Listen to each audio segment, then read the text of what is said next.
लक्ष्मीच्या पावलांनी आलेल्या लेकीचं अनोख्या पद्धतीनं स्वागत करण्यात आलंय। पुण्याच्या आंबेगाव तालुक्यातील गावडेवाडीमधील शिंदे कुटुंबाने मुलीच्या जन्माचे अनोख्या पद्धतीनं स्वागत केलंय।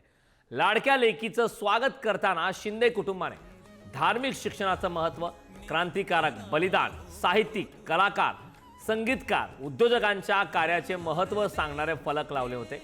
लेकीचा जन्म नकोसा नाही तर उद्याच्या देशाच्या उन्नतीसाठी महत्त्वाचा असल्याचा संदेश यावेळी शिंदे कुटुंबाने दिला।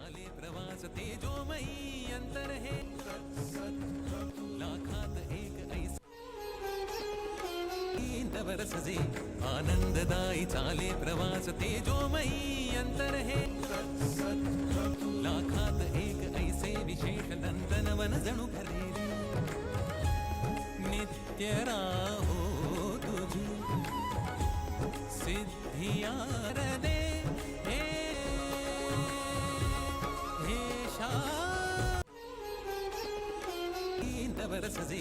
आनंददायी चाले प्रवास तेजोमयी अंतर है।